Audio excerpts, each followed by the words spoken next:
నమస్తే, welcome to city 24/7 top debate. నేను సురేష్.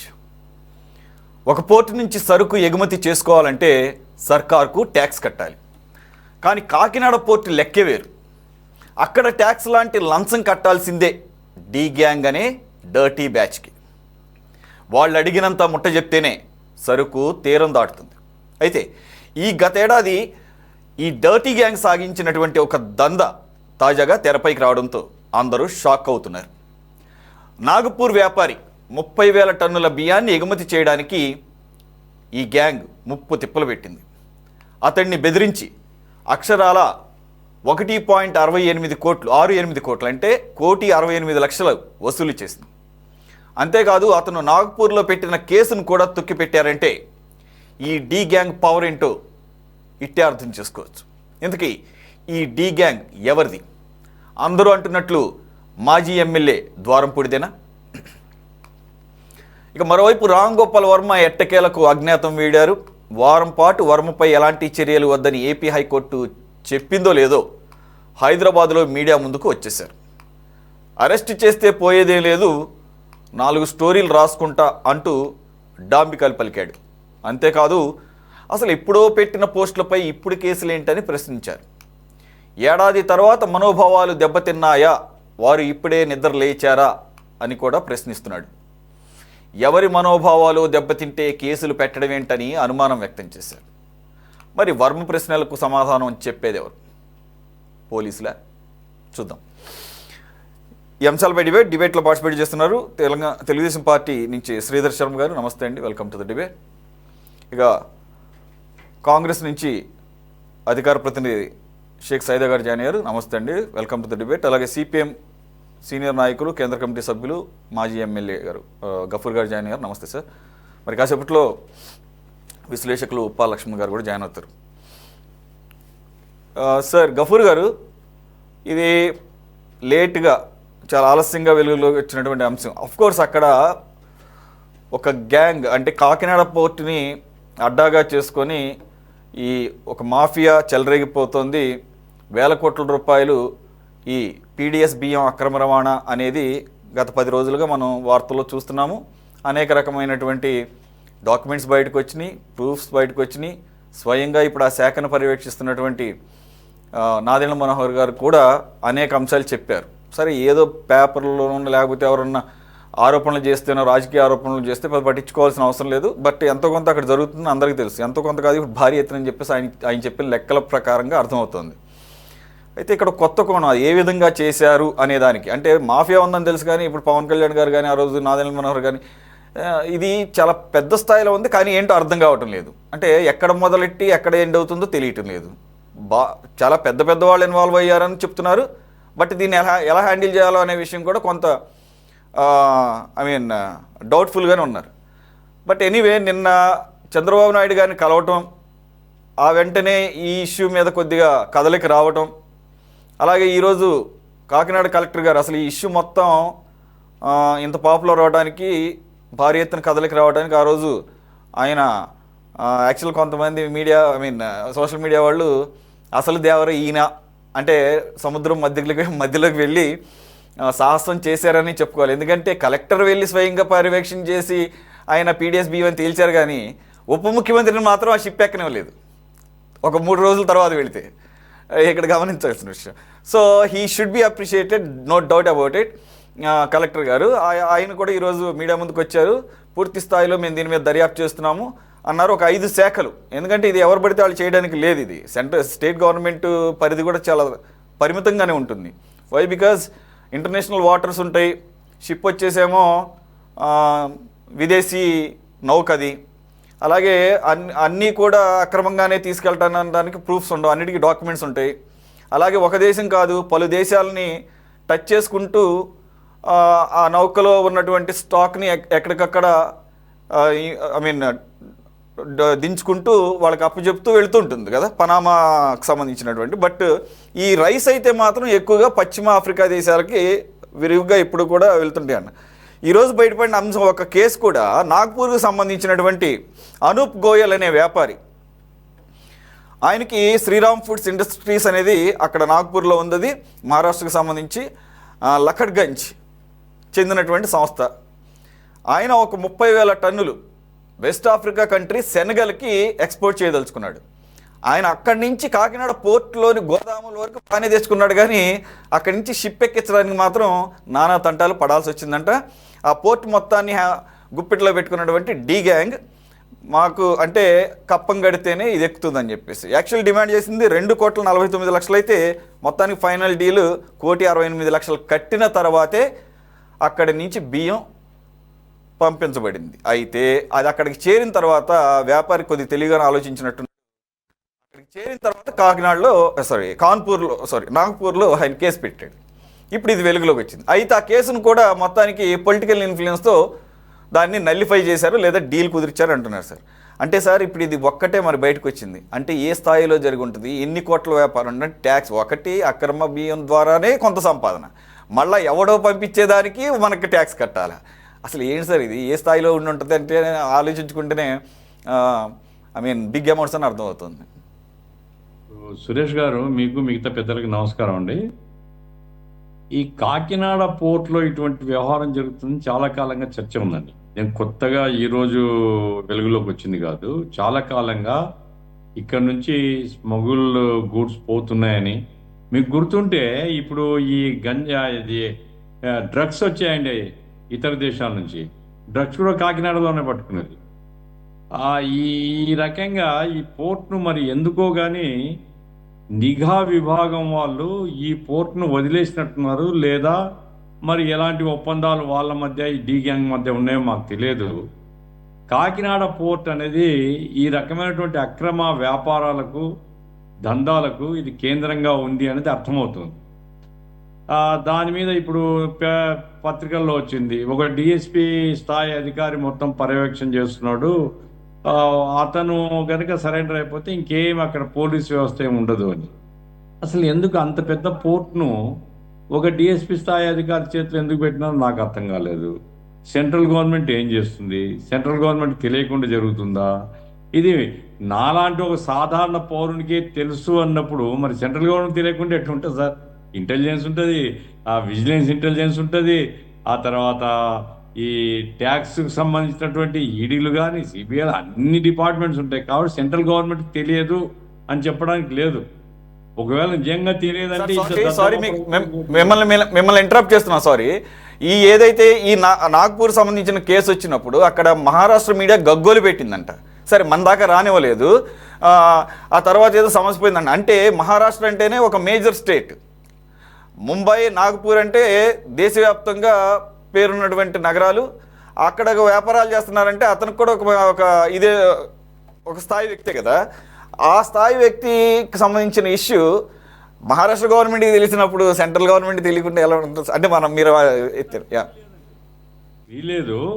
ఇప్పుడు మీరు బొంబాయి గురించి చెప్పారు, మొత్తం అన్ని దేశంలో ఉండేటువంటి నేర సామ్రాజ్యాధిపతులందరి కేంద్రం అది.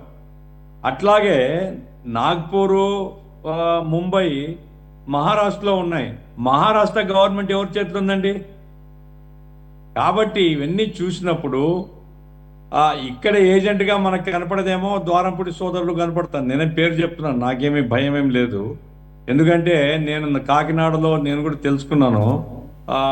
దాదాపు ఒక మాఫియా కింగ్ లాగానే ఉంటాడు ఆయన. పవన్ కళ్యాణ్ పోతే వీధుల్లో తరిమి ఏర్పాటు చేశాడు, జనాన్నంతా మొబిలైజ్ చేసి. ఆ రకమైనటువంటి గ్యాంగ్స్ అన్ని కూడా ఆయన చేతిలో పెట్టుకున్నాడు. ప్రజలు ఓడించారు కానీ లేకుంటే అతను ఓడిపోయేటువంటి బాబు కాదు. ఎందుకంటే డబ్బులు ఉన్నాయి, జనం ఉన్నారు, ఆ రకంగా మంది మార్పులంతో ఆ ఊరినే పరిపాలిస్తున్నాడు అతను. ఇక పోటేం లెక్క. కాబట్టి కోర్టులో ఆయన సోదరులు వాళ్ళ ఉంది. డి గ్యాంగ్ అంటే ఏదో డర్టీ గ్యాంగ్ కాదండి, ద్వారంపూడి సోదరుల గ్యాంగ్ అది. మరి పోలీసు, సెంట్రల్ గవర్నమెంట్ ఊరికే ఉన్నాయంటే ఇవి రాష్ట్ర ప్రభుత్వానికి, కేంద్ర ప్రభుత్వానికి నాలెడ్జ్లో ఉంటున్నాయి. నా బాధ ఏంటంటే సరే తర్వాత సంగతి. ఇప్పుడు పీడిఎస్ రైస్ అనేటువంటిది ఎంతో సబ్సిడీ కేంద్ర ప్రభుత్వం, రాష్ట్ర ప్రభుత్వం భరిస్తున్నాయండి. రాష్ట్ర ప్రభుత్వం మేజర్ సబ్సిడీ భరిస్తుంది, అంటే ప్రజాధనం అది. ఆ రకంగా ప్రజలకు ఇవ్వాల్సినటువంటి బియ్యాన్ని అక్రమంగా వీళ్ళు సేకరించి అక్కడి నుంచి విదేశాలకు వ్యాపారం చేయడానికి పంపిస్తున్నారంటేనే అది ప్రజా వ్యతిరేకమైన చర్య. నువ్వు మామూలుగా ఎక్కడన్నా ఒకవేళ రైస్ బిజినెస్ చేస్తావా, రైతులు కొని ప్రభుత్వం యొక్క ఆమోదంతో లేదా ప్రభుత్వానికి ట్యాక్సులు కట్టి నువ్వు విదేశాల్లో వ్యాపారం చేసుకుంటే అభ్యంతరం లేదు. ఏదో ఎగుమతులు పెరుగుతున్నాయి దేశం నుంచి అనుకోవచ్చు. ఇది ఎగుమతులు కాదండి. ప్రజల్ని ఇక్కడ కడుపు మార్చి విదేశాలకు వ్యాపారం కోసం. అక్కడేం ఫ్రీగా ఇస్తారా? కాదు, అక్కడ లాభాలకు అమ్ముకుంటారు. కాబట్టి వాళ్ళ లాభం కోసం ఈ దేశాన్ని ముంచే కార్యక్రమం ఇది. మరి ఇది యథేక్షగా చాలా కాలం నుంచి, ఎందుకంటే జగన్ ప్రభుత్వం ఉన్నప్పుడు కూడా ఈ చర్చ నడిచింది. అప్పుడే పీడిఎస్ రైస్ పోతున్నాయనేటువంటిది చర్చ జరిగింది. నేను కూడా ఒక డిబేట్లో పాల్గొన్నాను. కాబట్టి పీడిఎస్ రైస్ పోవడం అనేది ఈరోజు కొత్తగా పవన్ కళ్యాణ్ గారు పోతేనే కాదు, జరుగుతూ ఉంది. ఇప్పుడు సరే నాదెళ్ల మనోహర్ గారు ఆ కన్సర్న్ మినిస్టరు, తర్వాత పవన్ కళ్యాణ్ గారు ఆయనకు కాకినాడలో జరిగినటువంటి అవన్నీ గుర్తున్నాయి కాబట్టి ఆయన పోవడం మొత్తం మీద ఇదంతా చర్చగా ఉంది. నా పాయింట్ ఏమంటే దీని మీద లోతుగా విచారణ జరగాల్సినటువంటి అవసరం ఉంది. ఇది కేవలం కాకినాడలో ఉండేటువంటి బ్రదర్స్ చేస్తున్నటువంటి కాదండి. కాకినాడ బ్రదర్స్కు నేషనల్ మాఫియా లేదా నేషనల్ మరి లీడర్షిప్లో ఎవరెవరు ఉన్నారో నేను చెప్పలేను, కానీ ఒక రకమైన అండ లేకపోతే విదేశీ వ్యాపారం జరగదండి. వీళ్ళందరూ ఇప్పుడు దక్షిణాఫ్రికాలో పేదరికం ఉంది, దారిద్ర్యం ఉంది, అక్కడ తిండిలాగా జనం చచ్చిపోతున్నారు. కాబట్టి దక్షిణాఫ్రికాకు, సెనెగల్కు, లేకపోతే ఇంకో దేశానికి వీళ్ళు అమ్ముకుంటున్నారంటే ఇక్కడ పేదోళ్ళ నోట్ కార్డుది కొట్టి అక్కడ తీసుకొని పోయి అమ్ముకొని కోట్ల రూపాయలు, వందల కోట్ల రూపాయలు సంపాదిస్తున్నారు. కాబట్టి ఇటువంటి దాని మీద మరి ప్రభుత్వం ఎందుకు స్పందించారో నాకు అర్థం కాలే. ఇంతవరకు ఇక్కడ రాష్ట్ర ప్రభుత్వం కూడా స్పందించలేదు. పవన్ కళ్యాణ్ గారు డిప్యూటీ చీఫ్ మినిస్టర్ కావచ్చు, కానీ ఇంకా రాష్ట్ర ప్రభుత్వం అఫీషియల్గా స్పందించలేదు. కేంద్ర ప్రభుత్వం అస్సలు స్పందించలేదు. నరేంద్ర మోడీ దగ్గర రోజు ఈయన పోతుంటాడు, అట్లాగే కేంద్ర హోంమంత్రితో మాట్లాడుతుంటారు. అరే హమారా ఆద్మీ అంటారు ఇతన్ని. మరి హమారా ఆద్మీకి అవమానం జరుగుతుంటే, హమారా ఆద్మీ తరుముతుంటే ఆ రోజు చెప్పలేదు. మరి ఈరోజు ఆయన పోయి పట్టుకున్నటువంటి దాని మీద కూడా మేము విచారణ జరుపుతాము అని కేంద్ర ప్రభుత్వం అనలేదు. దురదృష్టం. కాబట్టి లోతైన విచారణ జరగాల. ఈ రకంగా దేశ సంపదను కొల్లగొట్టడమే ఇది. ఈ దేశంలో ఉండే పీడిఎస్ బియ్యాన్ని ఇతరులకు అమ్ముకోవడం అంటే దేశ సంపదను కొల్లగొట్టడం, ప్రజలకు అన్యాయం చేయడం, ప్రజలను మార్చడం. కాబట్టి లోతైన విచారణ జరిపి దోషులు ఎవరైనా కావచ్చు. రెండవది ఏమంటే అదేమన్నా ఎవరికైనా ప్రైవేటైజ్ చేసినారా? ఆ పోర్ట్ మొత్తం ఎవరికైనా అప్పచెప్పినారా మీరు? మరి ఈ పోర్ట్లో వాళ్ళ పెత్తనం ఏమిటో నాకు అర్థం కాలేదు. కాబట్టి ఈ మాఫియా సామ్రాజ్యాన్ని కూల్చాలా, ఈ మాఫియాల్ని అదుపు చేయాలా, దానికి కేంద్ర ప్రభుత్వం, రాష్ట్ర ప్రభుత్వం. ఎందుకంటే కేంద్ర ప్రభుత్వం చట్టం, పోర్ట్లన్నీ కేంద్ర ప్రభుత్వం పరిధిలో ఉంటాయి. కాబట్టి కేంద్ర ప్రభుత్వం, రాష్ట్ర ప్రభుత్వం బాధ్యత తీసుకొని, పీడిఎస్ రైస్ ఏమో రాష్ట్ర ప్రభుత్వాన్ని, పోర్ట్ ఏమో కేంద్ర ప్రభుత్వం. కాబట్టి ఈ రెండు ప్రభుత్వాలు సీరియస్గా రంగంలోకి దిగాలి అని నేను కోరుతున్నాను. వీళ్ళు దిగకపోతే ఈ నేరస్తుల ముఠ వీళ్ళని కూడా జోలో పెట్టుకుని చెప్పాల్సి వస్తుంది. Okay, right sir. సైదా గారు, ఇప్పుడు ఒక అంశానికి ఇంకొక అంశానికి ఇక్కడ లింక్స్ కనపడుతున్నాయండి. అంటే ఈ డాట్స్ని కలిపితేనే ఒక పిక్చర్ వస్తుంది. ఇప్పుడు మనం మాట్లాడుకుంటున్న నాగపూర్ వ్యాపారి దగ్గర 1,68,00,000 కట్టించుకొని అప్పుడు మాత్రమే అతని 30,000 టన్నుల బియ్యాన్ని సెనెగల్, వెస్ట్ ఆఫ్రికా కంట్రీకి ఎక్స్పోర్ట్ చేయడానికి అక్కడ ఉన్నటువంటి ఒక డి గ్యాంగ్ తన అదుపులో పెట్టుకుంది మొత్తం కాకినాడ పోర్ట్ అని వార్తలు వస్తున్నాయి. కానీ ఎట్ ది సేమ్ టైం 2021-22 ప్రాంతాల్లో ఈ అరబిందోకి వెళ్ళిన తర్వాతే ఈ రకమైనటువంటి దందా అంటే ఎప్పుడు ఉంది. కానీ ఈసారి ఈ గత 3 సంవత్సరాల్లో అంత భారీ ఎత్తున కాకినాడ నుంచి 1,30,00,000 టన్నుల బియ్యం ఈ 3 సంవత్సరాలు ఎగుమతి అవడానికి ప్రధాన కారణం అరబిందో రియల్టీ చేతికి వచ్చిన తర్వాతే. యాక్చువల్గా అంతకుముందు అరబిందో రియల్టీగా ఉండేది. ఎప్పుడైతే దీంట్లో 41.12% of the share Kakinada seaports లిమిటెడ్లో అది ఎవరికి ఉంది? యాక్చువల్గా కేవీ రావు అనే ఆయన కింద ఉందట సార్. ఆరో ఇన్ఫ్రా ప్రైవేట్ లిమిటెడ్కి అప్పుడున్నటువంటి ప్రభుత్వ పెద్దలు ఆయన్ని మీద ఒత్తిడి తెచ్చి అదేమంటే కేసులు, ఆడిట్స్ అని చెప్పేసి ఆయన పేక మీద దాదాపుగా కత్తి పెట్టినంత పనిచేసి అది ఆరోకి అప్పగించిన తర్వాతే ఈ దందా మరింత మల్టీఫోల్డ్స్లో పెరిగిందని చెప్పేసి వార్తలు వస్తున్నాయి. ఇది ఎవరి వార్తలు కూడా కాదు, కన్సర్న్ మినిస్టర్ నాదెండ్ల మనోహర్ గారు చెప్పడం జరిగింది. కట్ చేస్తే ఆరో ఇన్ఫ్రా ఎవరిది? విజయసాయి రెడ్డి గారి అల్లుడు, ఆయనకి సంబంధించిందని చెప్పేసి రోహిత్ రెడ్డి, పెనక రోహిత్ రెడ్డికి సంబంధించిన కంపెనీ. మరి ఇవన్నీ డాట్స్ బాగానే మ్యాచ్ అవుతున్నాయి సార్. అదే టైంలో ఒక డీ గ్యాంగ్ హోల్డ్ చేయటం అంటే పోర్టు మొత్తం వాళ్ళ చేతుల్లోనే ఉంది. ఇక డిఎస్పీ ఒక్కళ్ళు 20 మంది పోలీసులు అంటే వాళ్ళు ఏం చేస్తారు మొత్తం నెక్సెస్ అయినప్పుడు.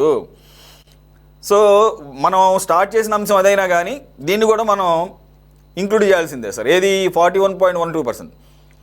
కట్ చేస్తే లేటెస్ట్గా ఇప్పుడు ఆ కేవీ రావు గారు ఎవరైతే ఆయన బలవంత పెట్టి రాయించుకున్నారో 3 సంవత్సరాల క్రితం, ఆయన ఇప్పుడు బయటకు వచ్చి సిఐడికి కంప్లైంట్ చేశారట. 2-3 రోజుల్లో కేసు అవుతుంది అంటున్నారు. మరి ఎన్నాళ్ళు ఏం చేశాడు ఆయన?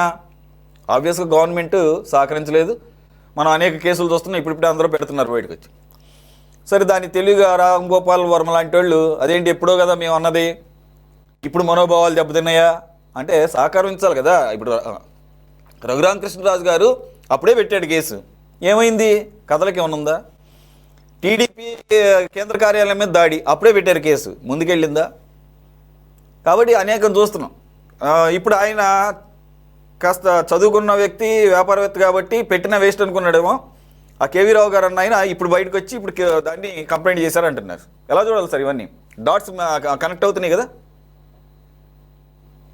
సురేష్ గారు, మీకు ప్యానల్ పెద్దలు మాజీ శాసనసభ్యులు గఫూర్ గారు, అలాగే senior political analyst, senior journalist Uppala Lakshman గారు, తెలుగుదేశం పార్టీ నాయకులు శ్రీధర్ శర్మ గారు, అలాగే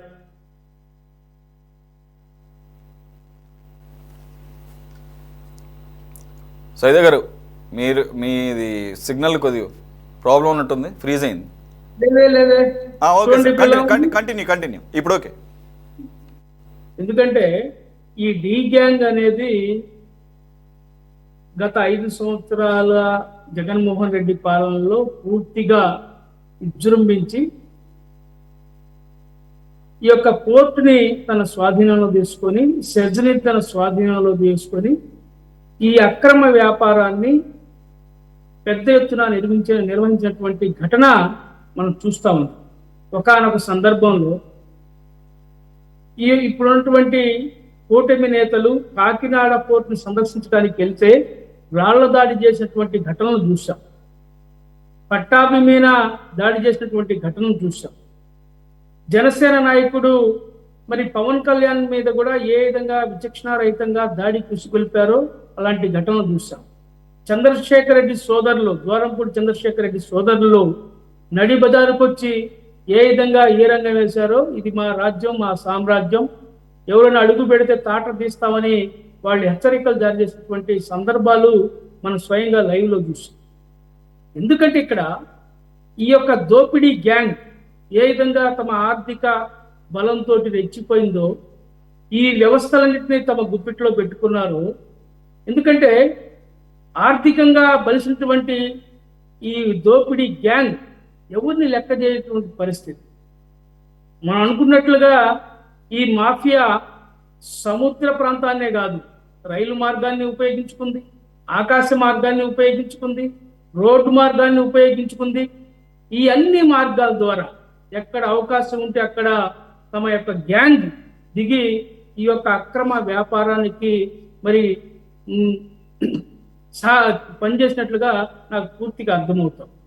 ఈరోజు కేంద్ర రాష్ట్ర ప్రభుత్వాలు మన రాష్ట్రానికి సంబంధించి ఏటా 25.59 లక్షల టన్నుల బియ్యాన్ని మరి పేదలకు ఇస్తున్నటువంటి పరిస్థితి మనం చూస్తాం. ఈ 25.59 లక్షల టన్నుల బియ్యం ఈరోజు పేదలకు అందుతా ఉందా రాష్ట్రంలో? వాస్తవంగా మనం ఒకసారి పరిశీలించినట్లయితే దాదాపు 1,50,00,000 రేషన్ కార్డులు ఉన్నటువంటి పరిస్థితి మనం చూస్తూ ఉన్నాం. ఈ దాదాపు మనం చూసినట్లయితే ఒక్కొక్క కేజీకి ప్రభుత్వం 43 రూపాయలు ఖర్చు భరాల్సినటువంటి పరిస్థితి మనం చూస్తాము. అయితే ఈ బియ్యంలో 80 కాదు, దాదాపు 80 నుంచి 90% బియ్యం ఈరోజు ఈ యొక్క నల్లబజారుకి వెళ్తా ఉందనేది వాస్తవం.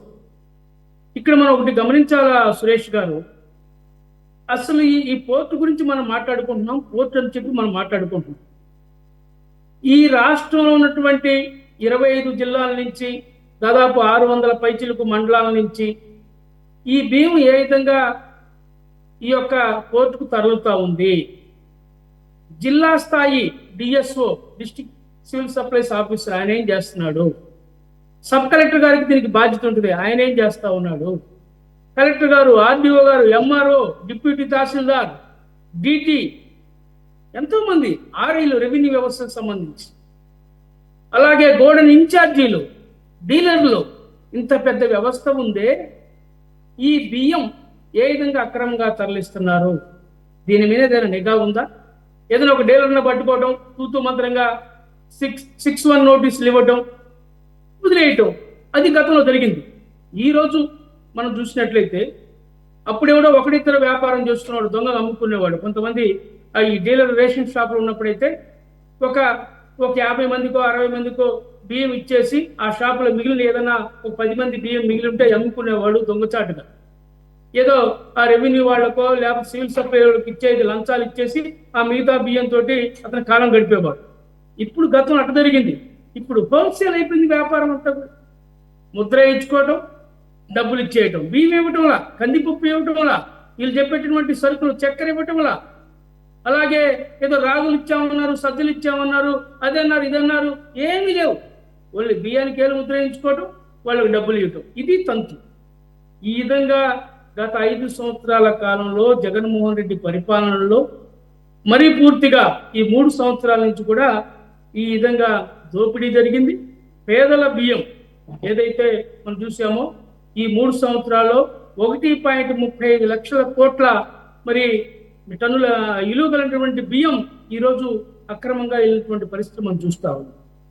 మనం చూసినట్లయితే దాదాపు 48 లక్షల కోట్ల రూపాయలు విలువ కలిగినటువంటి బియ్యం ఈరోజు మరి విదేశాలకు తరలించినట్లుగా మనకు అర్థమవుతాం. ఇలాంటి దుర్మార్గమైనటువంటి పరిస్థితుల్లో ముఖ్యంగా ఈరోజు మనం పవన్ కళ్యాణ్ అభినందించాలి. ఎందుకంటే ఆయన మరి ఒక డిప్యూటీ సీఎంగా ఉండి ఆయన నౌకలోకి వెళ్ళి నౌక నడిలో మధ్యలో ఉన్నటువంటి సముద్రం మధ్యలో ఉన్నటువంటి నౌకను పరిశీలించి అక్కడ ఉన్న పరిస్థితిని వీక్షించినటువంటి సందర్భంగా ఆయన మనం అభినందించాలి. ఎందుకంటే వాస్తవాలు మనం మాట్లాడుకోవాల్సిన అవసరం. ఎందుకంటే ఈరోజు మనం చూసినట్లయితే ఆ పోర్టులో, కాకినాడ పోర్టులో కేవలం 18 మంది సెక్యూరిటీ అధికారులు, సెక్యూరిటీ స్టాఫ్ కేవలం 18 మంది. ఈ 18 మందితోటి మరి దాని సెక్యూరిటీని కాపాడగలరా? పోర్టు జరుగుతున్నటువంటి వ్యవహారాన్ని మరి ఆపగలరా? ఇందాక పెద్దలు గఫూర్ గారు కూడా మంచి మాట చెప్పారు. ఈ యొక్క పోర్టు ద్వారా ఈ యొక్క అక్రమ బియ్యమే కాదు, డ్రగ్స్ కూడా సరఫరా అయ్యాయి, స్మగుల్డ్ గోల్డ్ సరఫరా జరిగింది, అలాగే గంజాయి సరఫరా జరిగింది అనేది చాలా స్పష్టంగా చెప్పారు. ఎందుకు మరి విచ్చలవిడితనంగా మారిపోయారు? ఇందాక నాగపూర్ సంబంధించినటువంటి వ్యాపారి మీ కామెంట్స్ లో చెప్పారు, గోయల్, ఆయన 30,000 టన్నులకు సంబంధించి ఆయన ఈ సెనగల్కి ఎక్స్పోర్ట్ చేయడానికి తన బియ్యాన్ని మరి పోర్టులోకి తీసుకొస్తే దానికి 2.49 కోట్ల రూపాయలు లంచం అడిగినటువంటి పెద్ద మనిషి ఎవరు? ఈ చిన్నబాబు రెడ్డి. ఎవరిది ఈ సంస్థ? దీన్ని నిలదీసేటువంటి ధైర్యం మరి కేంద్ర ప్రభుత్వానికి కానీ రాష్ట్ర ప్రభుత్వానికి ఉందా అని చెప్పి అడుగుతా ఉన్నాను. ఎందుకు మీరు ఇంకా మీనమేషాలు లెక్కేస్తా ఉన్నారు? ఇప్పుడు ప్రభుత్వం వచ్చి 7 నెలలు కావస్తా ఉంది.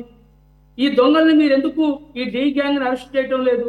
ఎందుకు మీరు చర్యలు తీసుకోవటం లేదు? వాళ్ళు కాదు, ముందు ఈ అధికారుల మీద చర్యలు తీసుకోండి. నేను ఇందాక చెప్పినట్లుగా ఈ రాష్ట్రం మొత్తం నుంచి ఈ బియ్యం ఏ విధంగా పోర్టుకి వెళ్ళింది? 80% బియ్యం ఆ పోర్టుకు తరలించారే. ఈ అధికారులను మీరు సస్పెండ్ చేయండి. 1 డేలో ఎక్కడెక్కడ ఈ బియ్యం మొత్తం మీరు తీసి కలెక్టర్ని, డిస్ట్రిక్ట్ సివిల్ సప్లైస్ ఆఫీసర్ని, ఎంఆర్ఓని, డీటీలని దమ్ముండి సప్లై ముందు మీరందరూ సస్పెండ్ చేయండి. వాస్తవాలు బయటకు వస్తాయి. ఈరోజు మంత్రివర్గ సమావేశంలో కూడా చంద్రబాబు గారు మాట్లాడుతూ ఉన్నారు. ఏం మాట్లాడుతున్నారు? దీన్ని మనం సిఐడికి అప్పచెబుదాం, దాని గురించి చర్యలు తీసుకుందాం అంటున్నాడు. దీని గురించి సిఐడికి కాదు, ఉదయం ఒక అధికారి మాట్లాడుతూ దీని మీద ఒక కమిటీ వేస్తున్నాం, మేము ఒక 5 కమిటీ వేస్తున్నాం, రెవెన్యూ, తర్వాత సివిల్ సప్లైస్ డిపార్ట్మెంటు, ఇంటెలిజెన్స్ వాళ్ళని 5 కమిటీ వేస్తున్నాం అని చెప్పి ఆయన మాట్లాడుతున్నారు. ఏది కరెక్ట్? ఇది సిఐడి గొప్ప చెప్తున్నారా? అధికారులతో ఒక ఐదుగురు బృందంతో ఒక కమిటీ వేస్తున్నారా? ఏది కరెక్ట్? ఎందుకంటే మీరు గనక ఇది పేదల బియ్యం, పేదలకు దక్కాల్సినటువంటి బియ్యం ఈరోజు బయట మార్కెట్లో ఒక్కొక్క కేజీ 70-80 రూపాయలు పెట్టి కొనే పరిస్థితి మా బోట్లో.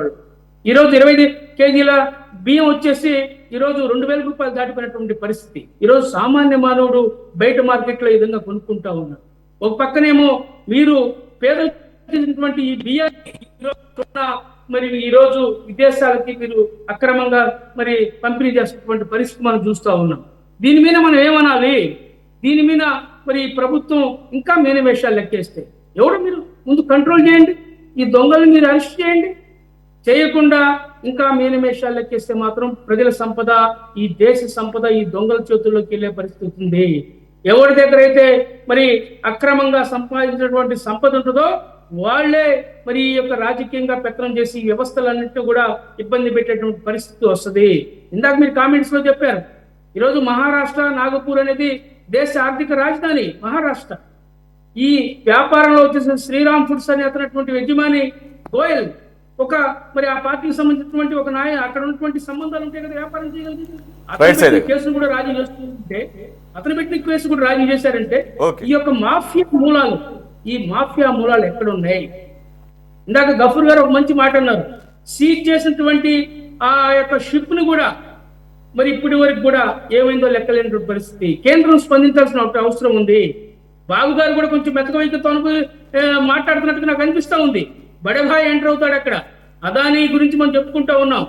5 రోజుల నుంచి పార్లమెంట్ దద్దరిల్లుతా ఉంది, దాని గురించి పరిస్థితులు లేవు.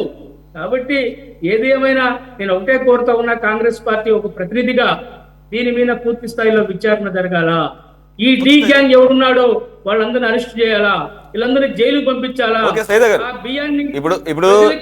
ఇప్పుడు షర్మిలా గారు కూడా సిబిఐ ఎంక్వైరీ డిమాండ్ చేస్తున్నారు. మరి కేంద్ర ప్రభుత్వమే ఇన్వాల్వ్ అయ్యి ఉందని చెప్పేసి మీరు ఆరోపణలు చేస్తున్న సందర్భంలో కోర్స్ బీజేపీ వాళ్ళని అడిగితే మాకును సిబిఐకి సంబంధం ఏంటి, పార్టీకి దానికి అని అంటారు. కానీ ఆ ఏజెన్సీస్ ఎలా పనిచేస్తున్నాయో, ఎవరి అదుపాజ్ఞల్లో పనిచేస్తున్నాయో చూస్తూనే ఉంటాం. కాబట్టి చిత్తశుద్ధితో ఎవరు ఎంక్వైరీ చేసినా కానీ చిన్న పెద్ద కాదు, కానీ చిత్తశుద్ధితో చేయాల్సిన అవసరం అయితే కనబడుతుంది. Okay sir, thank you. Lakshman గారు సార్, ఎక్కడో నాగపూర్ నుంచి ఒక వ్యాపారవేత్త, అతను ఎక్స్పోర్ట్స్ బిజినెస్లో ఉన్న అతను 30,000 టన్నుల బియ్యాన్ని కాకినాడ వరకు తీసుకొచ్చి గోదావరిలో పెట్టగలిగాడు. కానీ అక్కడి నుంచి షిప్ ఎక్కించలేకపోయాడంటే సార్. 1,68,00,000కి బేరం కుదిరిన తర్వాతే ఎక్కిచ్చాడు. ఆయన తెలివిగా ఆ సెనగల్కి డెస్టినేషన్ అది, అక్కడికి వెళ్ళి సరుకు దిగిన తర్వాత నాగపూర్లో కేసు పెడితే అప్పుడు వెలుగులోకి వచ్చింది. అంటే మనకి ఇప్పుడే తెలిసింది కానీ సార్ 2023 ఏప్రిల్లో ఆయన కేసు పెట్టాడంట. మహారాష్ట్ర మీడియా అంతా కోడే కూసిందని మహారాష్ట్ర మీడియాలో పెద్ద ఎత్తున దీని మీద చర్చలు జరిగింది. మరి ఎట్లాగో మొత్తానికైతే రాజీ కుదిరిచ్చారన్నారు సార్. మరి ఆ స్థాయిలో రాజీ కుదిరింది అని అంటే ఖచ్చితంగా కేంద్ర పెద్దల యొక్క హస్తం, లేదంటే అక్కడ మహారాష్ట్ర పొలిటికల్ పార్టీస్, ఇక్కడ పొలిటికల్ పార్టీస్ నెక్సస్ అయితే తప్ప జరిగే అవకాశం లేదు కదా సార్.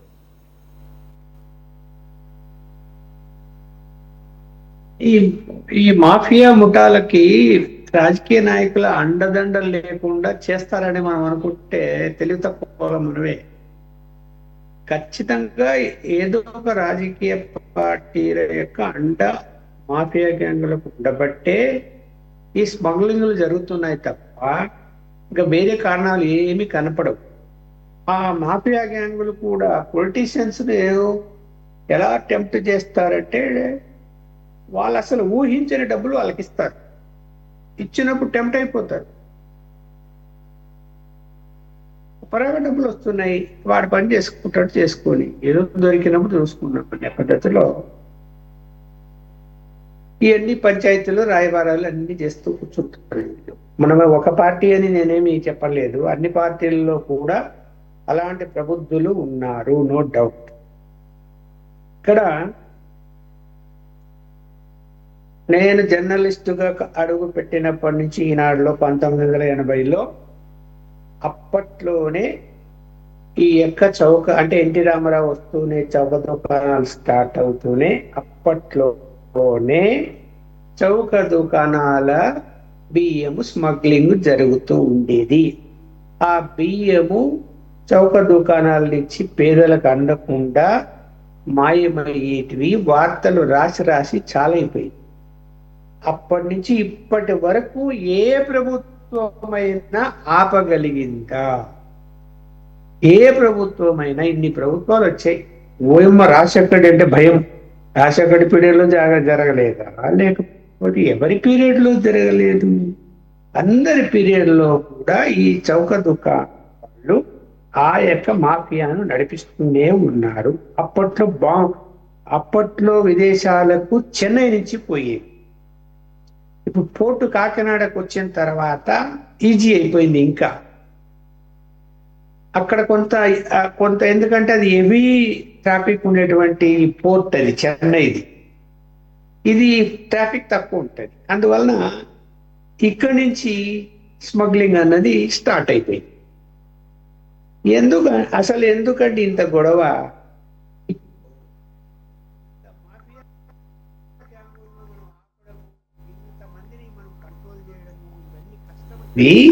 ఒకటే మాట నేనైతే చెప్తున్నాను, 20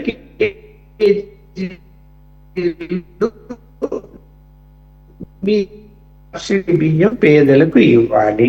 40 రూపాయలు కిలో, లేదంటే 35 రూపాయలు, అంటే ఒక 800 రూపాయలు అవుతుంది. మీరు 5 రూపాయలకి అమ్ముతున్నప్పుడు 100 రూపాయలు తగ్గితే 700 రూపాయలు సబ్సిడీ ప్రభుత్వం కడుతుంది. అదే లేదా? ఇక ఒక 100 రూపాయలు వేసి ఆ 800 రూపాయలు వాళ్ళ బ్యాంక్ అకౌంట్లో నెల వేస్తే వాళ్ళకి కావాల్సిన బియ్యం కొనుక్కుంటారు కదా.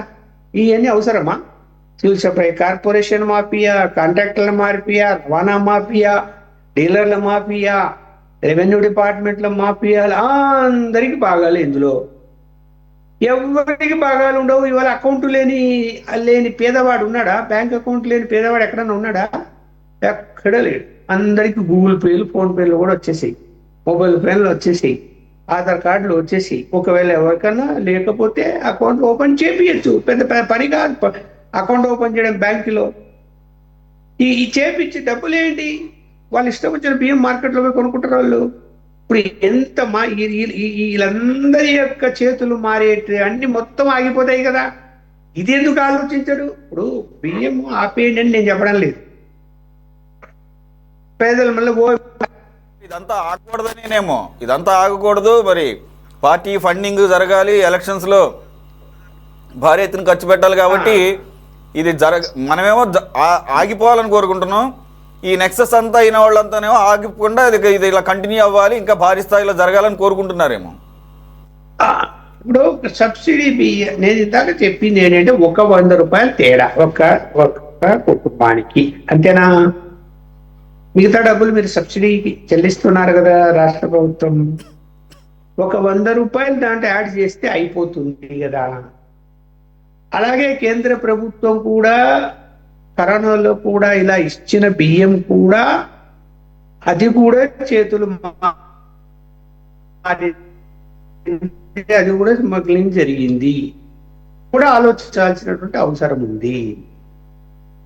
ఇక్కడ నువ్వు ఎలా మాపుతావండి? ఇప్పుడు చౌక దుకాణం ఎంత విచిత్రంగా ఉంటుందంటే మీరు ఆశ్చర్యపోతారు. బియ్యము విశాఖపట్నం పాయింట్ ఉండేది ఒకప్పుడు. విశాఖపట్నం నుంచి కడపకు రావాలి ట్రాన్స్పోర్ట్. కడపలో సివిల్ సప్లై గోడౌన్లో దిగాలి. ఆ గోడౌన్ నుంచి మళ్ళీ మండల హెడ్ క్వార్టర్ల గోడౌన్లో పోవాలి. అక్కడి నుంచి చౌక దుకాణాలకు చేర్చాలి. ఏం జరిగింది తెలుసా? జాయింట్ కలెక్టర్ విచారణ చేశాడు. అసలు విశాఖపట్నం నుంచి బియ్యం రానే లేదు, ఈ రవాణా జరగనే లేదు, పేదలకు అందలేదు. మొత్తం బిల్లులన్నీ అయిపోయి సంతకాలతో సహా వేలిముద్రలతో సహా గాయం. మొత్తం ఎక్కడ లేదు. ఎంత జాగ్రత్తగా చేయగలుగుతారో చూడండి. విశాఖపట్నంలో లిఫ్ట్ అక్కడికి బయలుదేరాయంట రవాణా లారీలలో, సంతకాలు అక్కడ. కడపకు చేరాయంట, సంతకాలు అక్కడ. అక్కడి నుంచి డీలర్లకు చేయట, సంతకాలు అక్కడ. డీలర్ నుంచి వినియోగదారులకి అందాయట, వాళ్ళ సంతకాలు.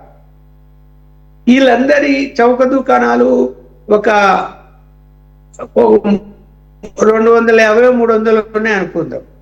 ఈ 300 మంది ఈ చౌక బియ్యం కోసము ఒకే బ్యాంకులో ఒకే టైంలో తీసుకుంటారు. సాధ్యమాది? జిల్లా మొత్తం మీద చౌక దుకాణదారులందరూ కడప హెడ్ క్వార్టర్లో ఒకే బ్యాంకులో అందరూ డీడీలు తీసుకుంటారు అదే రోజు. అవి తీసుకెళ్ళి సబ్మిట్ చేస్తారు. జాయింట్ కలెక్టర్ ఆశ్చర్యపోయినారు, మా జీవితంలో ఇలాంటి కుంభకోణం చూడలేదు. ఇక్కడ ఎందుకండి ఇవి ఆ చౌక దుకాణాలు? దేనికండి ఇవన్నీ? ఇప్పుడు అవసరమా? పోయింది. ఒకప్పుడు కాలం వేరు, ఆనాడు పరిస్థితులు వేరు. అప్పుడు బియ్యం రేట్లు మీరు తక్కువకి ఇస్తే పేదలు కావాలి. ఎవరు కొంటున్నారండి బియ్యం? చౌక దుకాణాలు ఏమై ఏ పేదవాళ్ళు కొంటున్నారు? నేను 90% కొనడం లేదు. నాకు నా అభిప్రాయం నేను చెప్తున్నా. 90% ఎవరి పోయి అవి తీసుకోవడం లేదు. ఆ 90% బియ్యం వెళ్ళిపోతున్నవి. అవి తినే పరిస్థితిలో ఉండవు. దాన్ని మళ్ళీ కలర్ మార్చి వైట్ చేసి దాన్ని ఎక్స్పోర్ట్ పొలిటికల్ పార్టీస్ అవ్వచ్చు, పొలిటికల్ లీడర్స్ అవ్వచ్చు, లేదంటే డాన్లు అవ్వచ్చు, వీధి రౌడీలు అవ్వచ్చు, వీళ్ళందరికీ కూడా అదే పెద్ద అదృష్టం అయిపోయింది. ప్రజలు తినకుండా వారికి ఫ్రీగానో రూపాయికో ఇవ్వాల్సిన దాన్ని 10 రూపాయలు కేజీకి తీసుకోండి అనగానే కళ్ళగద్దుకుని తీసేసుకుంటున్నారు. సో మీరన్నట్టు 10 రూపాయలకి ఒక 20 కేజీలు అంటే 200 రూపాయలు ఇచ్చి వేలుముద్ర వేయించుకుంటున్నారు. వేలుముద్ర వేసాడంటే అర్థం ఏంటి? అతను బియ్యం తీసుకున్నట్టుగా లెక్క. కానీ బియ్యం తీసుకున్నాడా? లేదు. ఆ రకంగా మొత్తం ప్రొక్యూర్ చేసుకొని చక్కగా వాటికి డబుల్ పాలిష్ చేసి కొద్ది ఫైన్ ట్యూన్ చేసి 24, 30, 25 రూపాయలకి ఈ పోర్టు దగ్గరికి వెళితే సెనగల్ లాంటి దేశంలో 70 నుంచి 75 రూపాయలు పర్ కేజీ అమ్ముతున్నారండి. ఎంత మార్జినో చూడండి సార్, ఎంత మార్జిన్, ఎన్ని లక్షల కోట్లు ఇన్వాల్వ్ అయ్యి ఉండదు చూడండి. అందరికీ కిలోకు 10, 15, 23 అంచెలుగా వాళ్ళకు లాభాలు ఉన్నాయి. ఇక్కడ పోర్టుల నిర్వహణ కంట్రోల్ కేంద్రం ఏం చెప్తున్నది నాకు అర్థం కాలేదు. ఈ మాఫియాని ఎందుకు? ఒక బియ్యమే కాదు, మీరు అన్నట్టు అనేక స్మగ్లింగ్ అనేకం జరుగుతున్నాయి. ఒక బియ్యమే కాదు, అసలు మీరు అక్కడ విచిత్రం ఎలా ఉంటుందంటే బియ్యము బదులు సిమెంట్ ఇటుకలు రవాణా అని ఉంటుంది. ఇక్కడ లోపల చూస్తే బియ్యం ఉంటాయి. లేకపోతే ఇంకొక రవాణా, మార్బుల్స్ రవాణా, బిల్లులన్నీ మార్బుల్ పేరుతో ఉంటాయి. లోపల చూస్తే బియ్యం. ఇది ఏమన్నా ఇంత స్మగ్లింగ్ జరుగుతూ ఉంటే పోర్టుల నుంచి, ఈవెన్ గుజరాత్లో ఉన్న పోర్టు నుంచి కూడా, బాంబే పోర్టుల నుంచి కూడా ఎక్కడికెక్కడ ఇంత దారుణంగా జరుగుతూ ఉంటే నేషనల్ ఇంటిగ్రిటీ గురించి, అంతర్జాతీయ వ్యవహారాల గురించి, జాతీయ భద్రత గురించి, దేశభక్తి గురించి మాట్లాడేటువంటి బీజేపీ కూడా కంట్రోల్ చేయలేకపోయింది 10 సంవత్సరాల నుంచి. అంతకుముందు వదిలేద్దాం, అంతకుముందు ఏదో అటు ఇటు ఉన్న ప్రభుత్వాలు ఉన్నాయి, జనతా ప్రభుత్వం వచ్చింది, బీజేపీ వచ్చినా మళ్ళీ పడిపోయింది, అది గందరగోళం. ఇప్పుడు 10 సంవత్సరాలు మిమ్మల్ని ఎవ్వరి కదిలించకుండా మీరు పరిపాలన చేశారు. ఎలాంటి డిస్టర్బెన్స్ జరగలేదు మీ 10 సంవత్సరాలు. స్మగ్లింగ్ ఆపగలిగినారా? విదేశాల నుంచి మత్తు పదార్థాలు స్మగ్లింగ్ ఆపారా? సార్ ఆపటం దేవుడు ఎరుగు. భారీ ఎత్తున పెరిగింది. ఇంకా సెంట్రలైజ్డ్ అయిందని అర్థమవుతోంది. చాలా ఆర్గనైజ్డ్ గా సెంట్రలైజ్డ్ గా చేస్తున్నారనేది అర్థమవుతుంది. Okay sir, thanks for your inputs. ఏం చేస్తున్నట్టు ఇప్పుడు రాష్ట్ర ప్రభుత్వము, కేంద్ర ప్రభుత్వము కోఆర్డినేట్ చేసుకొని వీటిని ఎలా అరికట్టాలో అనేది ఆలోచించి మానిటరింగ్ చేసుకోవాలి.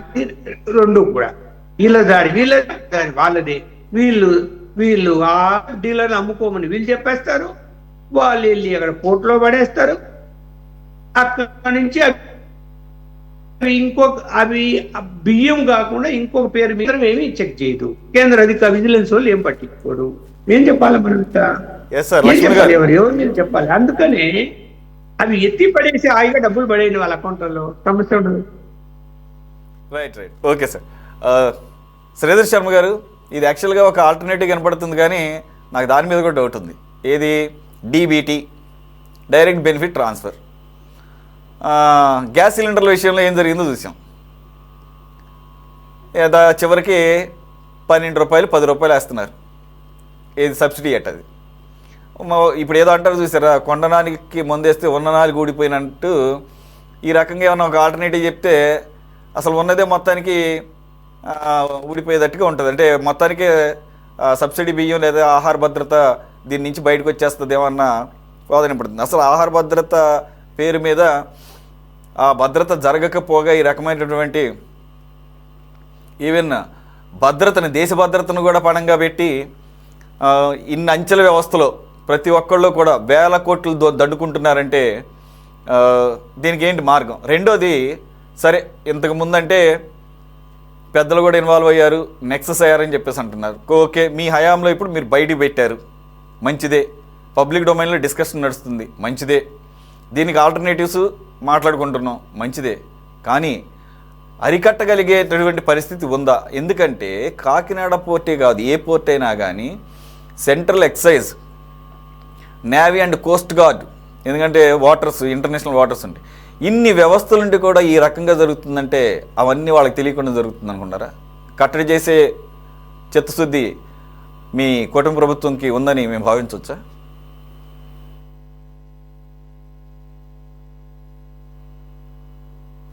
శ్రీధర్ గారు, మీ ఆడియో మ్యూట్లో ఉంటుంది సార్.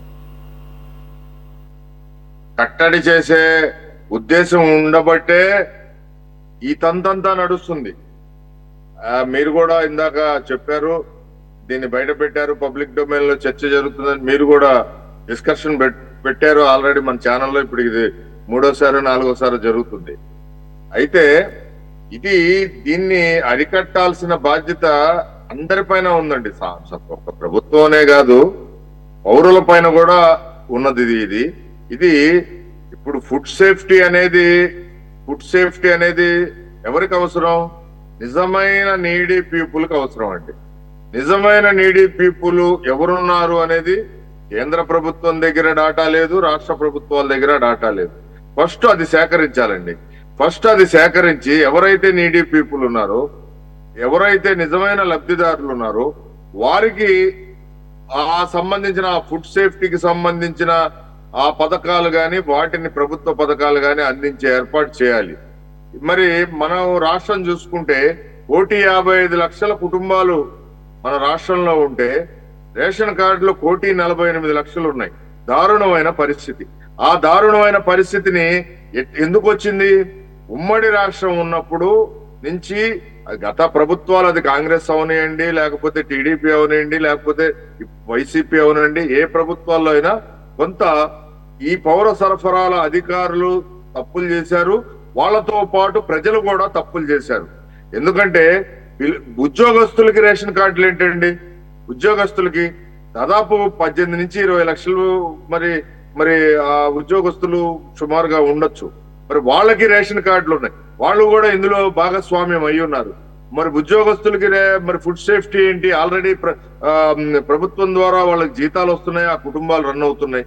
మరి ఇట్లాంటి పరిస్థితుల్లో వీటన్నిటి మీద ఒక పక్కన ఈ మాఫియాని అరికట్టే కూకటి వేళతో పెకిలించే వ్యవస్థను చేస్తూనే ఈ పౌర సరఫరాల్లో జరుగుతున్న లోపాలని, ఈ అక్రమ రేషన్ కార్డులను కూడా ఎత్తివేసే పరిస్థితి తీసుకురావాలి.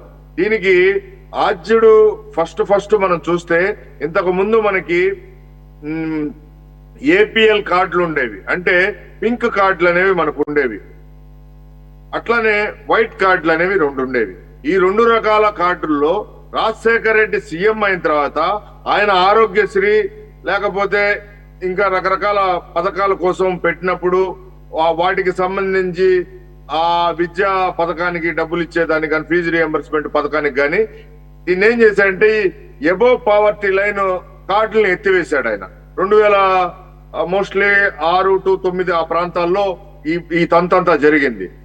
ఆ జరిగినప్పుడు రేషన్ డీలర్స్ దగ్గర, మీ ఇళ్ల దగ్గరే రేషన్ షాపులు ఉండేవి. ఆ రేషన్ షాపుల్లో మరి ఏదైనా అక్రమాలు జరుగుతుంటే స్థానికులు మరి ఇన్ఫర్మేషన్లు ఇవ్వటం, ఆ లారీల్ని పట్టుకోవటం, రకరకాలు జరిగేది.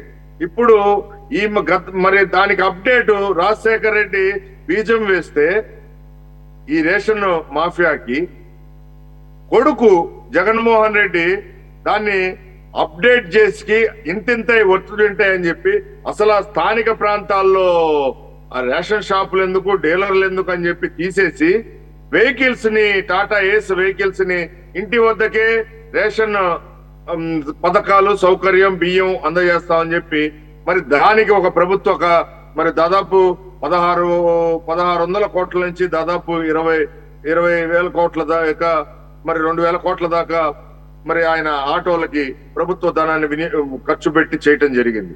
మరి ఆ రేషన్ బియ్యము ఏమవుతుంది? తినని బియ్యం ప్రభుత్వాలు ఇస్తే ప్రజలు ఏం చేస్తారు? దాన్ని ఎవడోడికి అమ్మేసుకునే పరిస్థితి ఉందన్నమాట. వీళ్ళు అమ్ముకునే పరిస్థితి ఉంది. కాబట్టి రేషన్ మాఫియా అనేది గ్రామ స్థాయి నుంచి మండల, పట్టణ, వార్డు, డివిజను, నగర, జిల్లా దాటి ఈ రోజున అంతర్జాతీయ విదేశాలకు వెళ్లే పరిస్థితి మన రేషన్ బియ్యం అనేది ఉంది. అంటే ఈ మాఫియా ఎక్కడి నుంచి ఉందనేది మనం గమనిస్తే రేషన్ ఇప్పుడున్న ఆ వెహికల్ డ్రైవర్ దగ్గర నుంచి ఆ ఇన్ఛార్జి మొత్తం ఈ వ్యవస్థలో ఒక భాగస్వామిలే. అక్కడున్న ఆ ప్రభుత్వానికి సంబంధించిన పార్టీ నాయకుడు ఒక భాగస్వామే. ఇట్లా ఇది ఒక చైన్ సిస్టమ్ తో ఇదంతా నడుచుకుంటూ వెళ్ళి చివరికి 10 రూపాయలు ప్రభుత్వానికి 43 రూపాయలు పడే బియ్యం, తినని బియ్యం 43 రూపాయలు లెక్కేస్తుంది ప్రభుత్వం. మరి అంటే అది కేంద్ర ప్రభుత్వం ద్వారా వచ్చిన రేట్ అది, ఆ 43 రూపాయలు అనేది. ఆ 43 రూపాయల్ని మరి ఇక్కడ పేద ప్రజలకి ఉచితంగా ఇస్తున్నామని చెప్పి ఆ ఉచితం పేరుతో ఇస్తే వాళ్ళు ఏం చేస్తున్నారు? మీరు ఇందాక చెప్పినట్టుగా ఏలు ముద్ర వేసేసి అక్కడే ఇచ్చేసి వాళ్ళు తీసేసుకున్నట్టుగా అక్కడ లెక్క అయిపోతుంది. అతను అమ్ముకుంటున్నాడు. ఎంతకి ఇస్తున్నారు? వీళ్ళకి 10 రూపాయలు ఇస్తున్నారు కిలోకి. అంటే ఒక కుటుంబం ఉంటే 200 రూపాయలు వస్తున్నాయి సుమారుగా. మరి దీన్ని మనం లెక్క చూస్తే ఈ రోజున మరి ఎంత ధనం, ప్రభుత్వ ధనం మరి వేస్ట్ అవుతుంది. ఈ రోజున రేషన్ కార్డులు చూస్తే ఉన్నత వర్గాలు 2-3 ఇళ్ళు కూడా రేషన్ కార్డులు ఉన్నాయి. ఒక్కసారి గఫూర్ గారు, శ్రీధర్ గారు ఇప్పుడు ఏదైతే మెన్షన్ చేశారో అదే నిన్న నాదెండ్ల మనోహర్ గారు మీడియాతో మాట్లాడుతూ మనం ఇప్పటి వరకు నిజంగానే ఒక ఎంతో కొంత మంచి ఆలోచన అనుకున్నాం. ఏదైతే ఈ వ్యాన్స్ పెట్టారో ఈ రేషన్ ఇవ్వడానికి ఇంటింటికి వచ్చి సందు మొదట్లో పెట్టగానే అసలు స్టార్ట్ చేసిందే ఈ రకమైన ఒక ఈజీ మెథడ్ కోసం. అంటే ఈ వ్యాన్లన్నీ 9,000 వ్యాన్లు అంట, దాదాపుగా 21,000 రూపాయలు డ్రైవర్కి జీతభత్యాలు, ప్రభుత్వ ధనమే. యాజ్ శ్రీధర్ గారు మెన్షన్డ్ 1,600 కోట్ల రూపాయలు ఖర్చు పెట్టారు వ్యాన్లు కొనడానికి, ప్రభుత్వ ధనమే. కానీ ప్రొక్యూర్మెంట్ ఈజీ అవుతుంది అనేది కూడా దీంట్లో ఉంది అని అంటున్నారు. బట్ కొంతమంది ఏమో లేదు, ఇది మరీ అతిశయోక్తిగా ఉందని చెప్పేసి అంటారు. Is there anything you want to add on this one? Procurement కు దీనికి సంబంధం ఏముందండి? Procurement is different. రవాణాకి, గోదాములకి చేర్చడానికి ఉంటే రవాణా మిగులు ఏదైతే బియ్యం ఉంటాయో సెంటర్ పాయింట్ ఏదైతే అనుకుంటారో ఈ మాఫియాకు ప్రతి చోట ఏజెంట్స్ ఉంటారు. సెంటర్ పాయింట్ చేయడం ఈజీ అవుతుంది. ఎందుకంటే ఒక్కో బెనిఫిషియరీ దగ్గర పోయి తీసుకోవడం కాకుండా బెనిఫిషరీస్కి ఇవ్వంగా మిగులుతాయి. లేదా బెనిఫిషరీస్లో కూడా బేరసారాలు చేసే వాళ్ళు ఉన్నారు, ఈ ఏదైతే బండ్లు పెట్టుకున్నారో వీళ్ళు. కాబట్టి ట్రాన్స్పోర్ట్ ఈజీ అవుతుంది, సరఫరా కాకినాడకు పోవడం ఈజీ అవుతుంది. రెండవది ఏమంటే ఇప్పుడు అగర్వాల్ గురించి చర్చిస్తున్నాం మనం. ఆ మహానుభావుడు న్యాయంగా నాగ్పూర్ వాడు ఇటుకు రావాల్సిన పని లేదు. కాబట్టి నాగ్పూర్ బియ్యం కావవి. ఆ బియ్యము ఇక్కడ తెలంగాణలోనో ఆంధ్రాలోనో ఈ రకంగా పీడిఎస్ బియ్యం కొన్నవే ఉంటాయి అవి. కాబట్టే కాకినాడ ప్రిఫర్ చేసినాడు. Kakinada is the hub for illegal transportation, ఈ స్మగ్లింగ్ యాక్టివిటీకి. కాబట్టి ఇప్పుడు నేను చెప్పేది ఏమిటంటే, ఇప్పుడు గవర్నమెంట్ తర్వాత లక్ష్మణ్ గారు డీబీటీ అన్నారు, చాలా చర్చించాలండి. ఎందుకంటే డీబీటీలో ఉండేటువంటి బలహీనత ఏముందంటే సురేష్ గారు, ఇప్పుడు మీరు అంతో ఎంతో డబ్బులు ఇస్తారు, డబ్బులు బ్యాంక్ అకౌంట్లు ఇస్తారు. ఇప్పుడే మనం చేస్తున్నాం, లాక్కొని పోయి తాలిబొట్లు కూడా లాక్కొని పోయి తాకట్టు పెట్టి తాగుతున్నారని. ఇప్పుడు అన్నం కావాలా వాడికి, ఏమి లేకపోయినా ఇంట్లో కుటుంబానికి ఈరోజు భద్రత ఉంది, ఆ అన్నమైనా తింటారు, అన్నం కారం మెతుకులని తింటారు. ఇప్పుడు అది కనుక లేకపోతే ఈ డబ్బులు ఎక్కడో అయిపోతే ఆహార భద్రత ప్రమాదంలో పడుతుంది. రెండవది ఏమంటే ఇప్పుడు ఆ గ్రామీణ అంటే ఈ ఇంటీరియర్ ప్రాంతాల్లో ఉండేటువంటి వాళ్ళకు బియ్యం పోతున్నాయి. ఇప్పుడు వాళ్ళు వచ్చి మళ్ళీ బియ్యం కొనుక్కొని పోలేరు, వాళ్ళు ఇవే తింటున్నారు.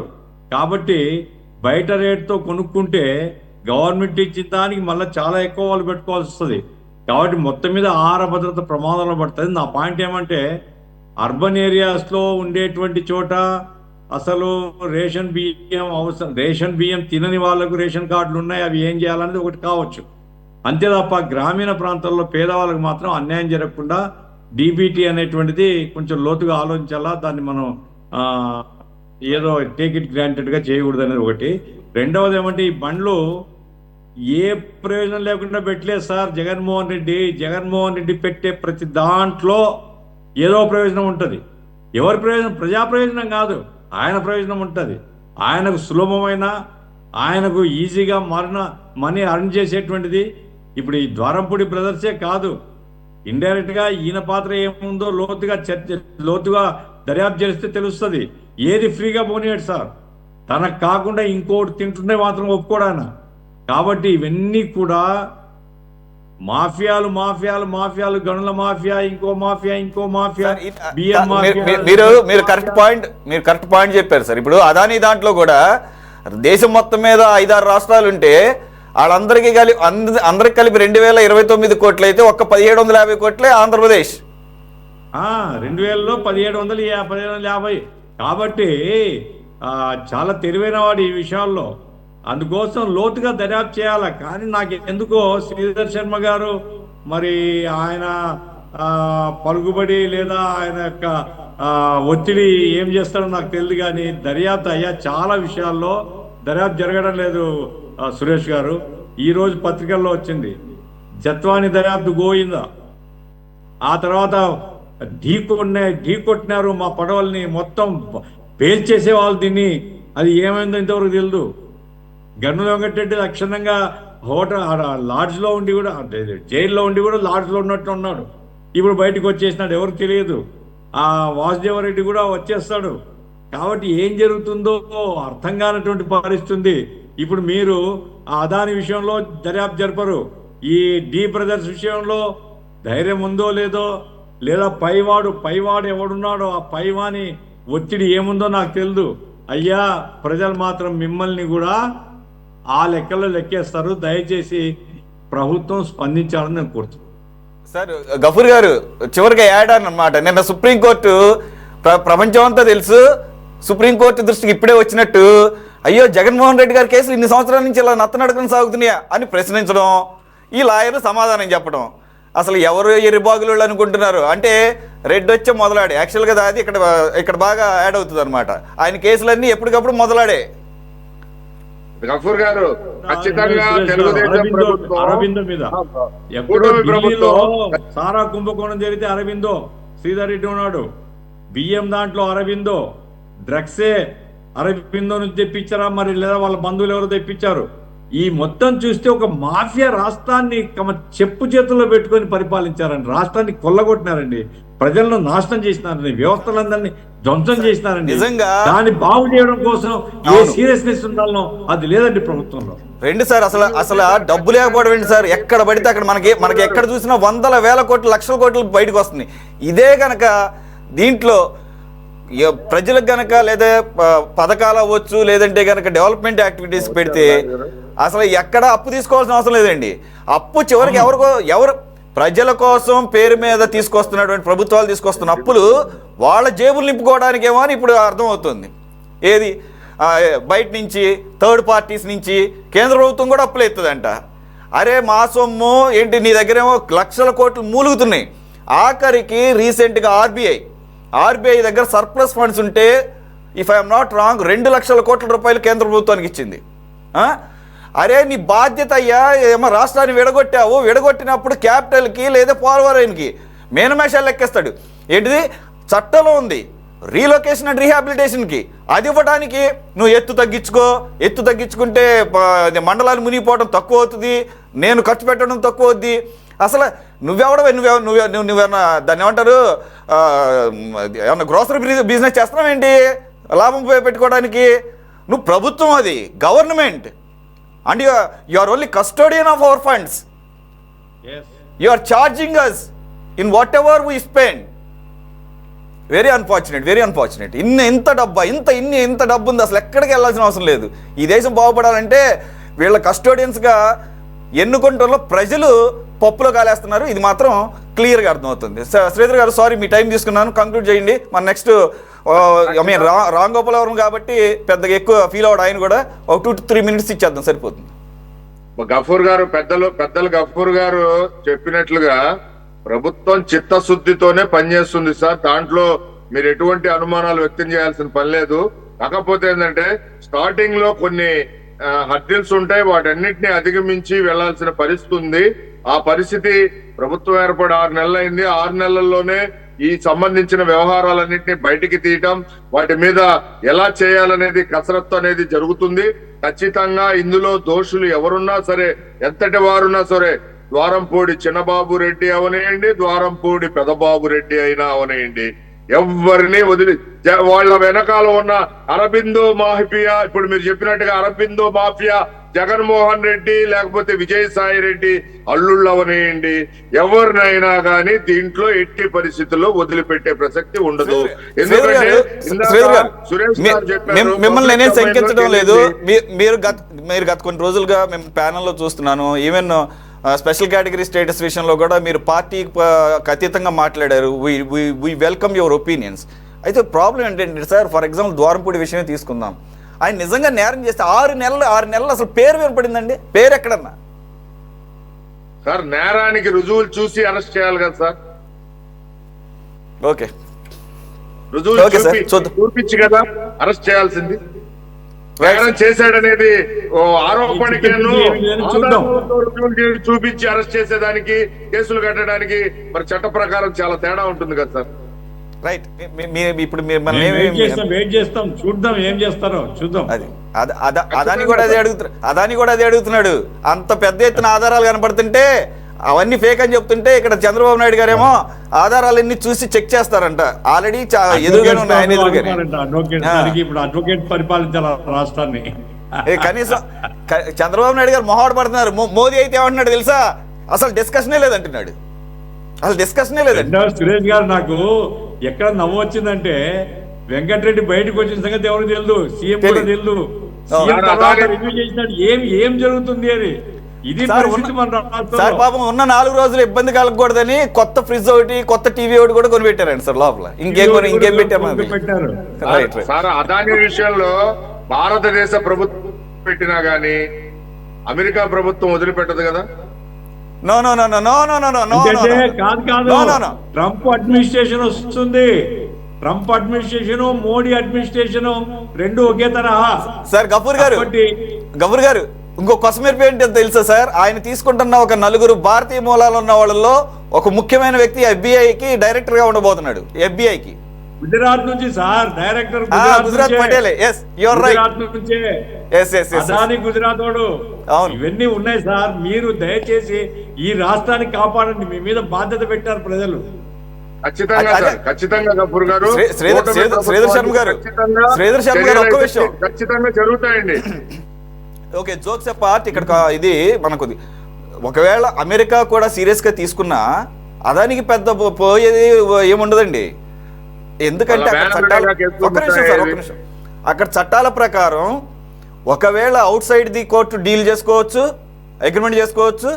లేదంటే కనుక ఫైన్ వేస్తారు. ఫైన్ కూడా 3 times వేస్తారు. ఈయన బడా పారిశ్రామికవేత్త కదా, ప్రపంచంలో కుబేరుడు కదా.